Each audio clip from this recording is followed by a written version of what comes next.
start with Nobody 2. Now, this is directed by, and I know I'm going to butcher this pronunciation, Timo Jahajanto. That's completely wrong, probably realise that, but he's kind of a martial arts director. And this is written by Aaron Rabin and Derek Kolstad, who wrote the John Wick films. So the John Wick does play into this. I do think Nobody 2 and John Wick are in the same universe by now. Yeah, well, they both have that kind of like underestimated like guy that turns out to be like an immense assassin. Yeah, and I'll come on to that. The first film came out in 2021, and so it's been a long time since the first one. So I'll catch you up first. The first Nobody starred Bob Odenkirk as Hutch Mansell, who basically was a retired hitman and killer who looks on the outside like a normal, average, everyday citizen, but actually has a dangerous past to him, and basically gave up his life as a killer and hitman for his family. And events in the film basically make him return to that side of him, it kind of gets brought back out of him in a feat of rage. So with Nobody 2, Bob Odenkirk is back once again, and he's in debt to criminal organisations as a result of what he did in the last film, in which he burned a great big pile of cash that I think belonged to Russian mobsters in the first film, if I remember that correctly. Been a while since I've seen it. But in order to pay off what he owes, he's forced back into carrying out assignments, which only leaves him more isolated from his wife, who's played by Corey Nelson, and their children. Now, in typical sort of sequel fashion, he arranges a vacation for them to go to Plumerville, which is basically a Florida-looking location with like a water park and beaches and that kind of thing, where he spent his childhood. And so things inevitably go wrong when his son gets into a fight at an arcade and Hutch loses his temper and sort of punches people. He gets into a fight himself. And so this draws the attention of John Ortiz, who's the park operator, and also a local corrupt sheriff played by Colin Hanks. And the whole area is basically a drug and money smuggling operation run by the big bad Lendina, who's played by Sharon Stone, and Hutch becomes a target who's just trying to enjoy his vacation. Take a listen. Hey, trying to be a hero, big man?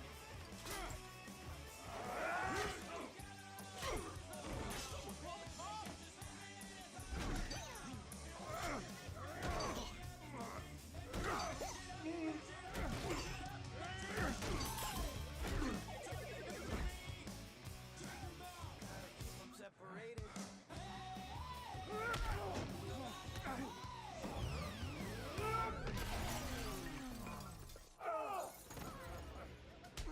How's that feel?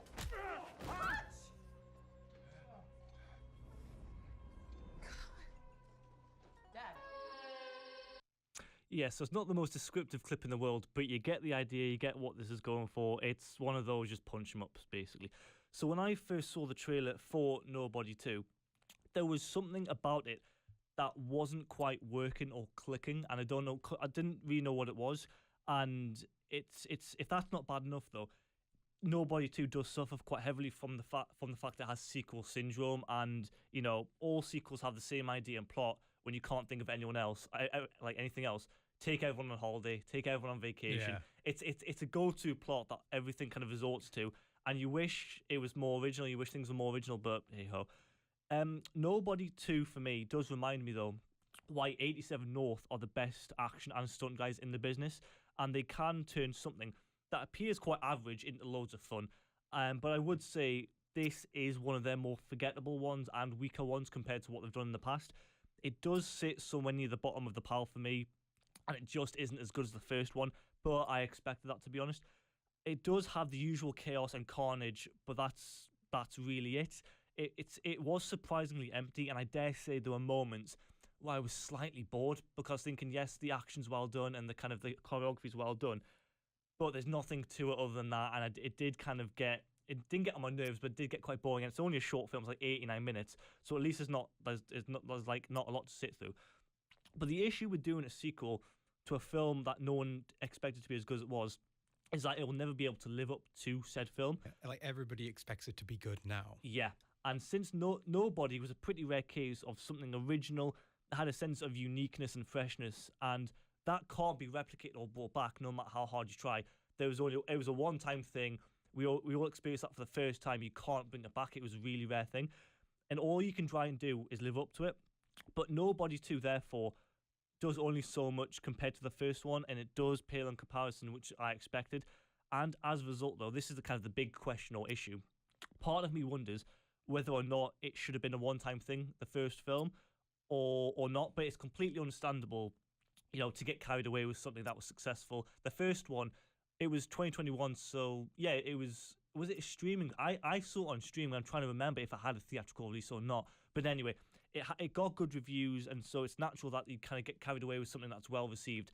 But I can't remember if it was post-COVID. I can't remember if it was in cinema or on streaming. It was a long time ago. But the first Nobody was directed by the guy who did Hardcore Henry, which was a fun carnage-fueled. Have you seen Hardcore Henry?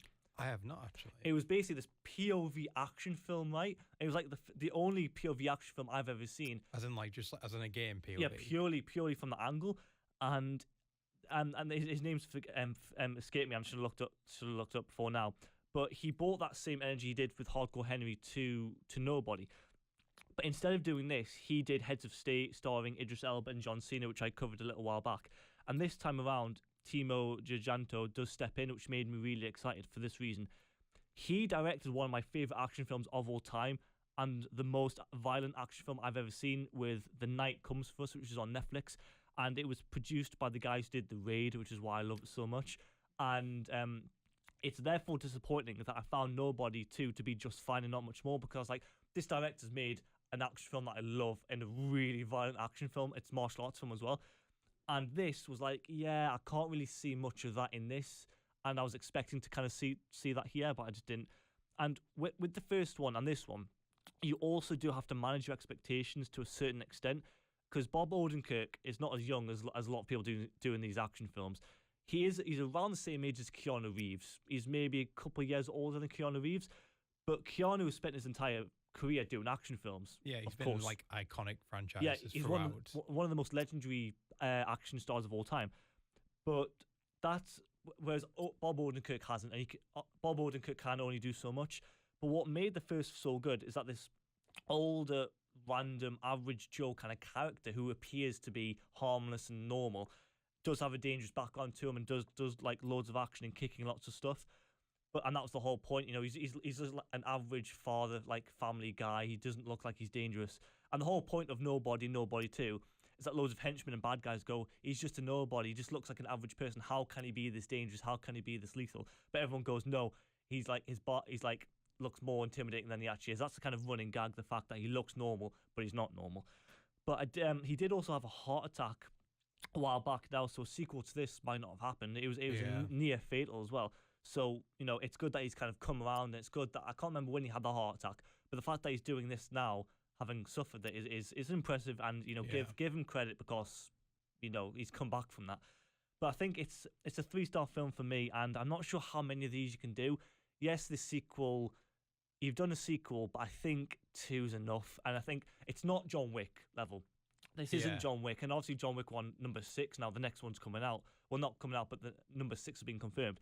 But with this, I really do think there's only so much you can do with this character and this kind of story. But it's a 3-star film for me. It is still fun. It's still 87 North, but I was a bit deflated, and it is a little bit underwhelming and disappointing. But if you like your action, if you like John Wick, 87 North are the best guys in the business.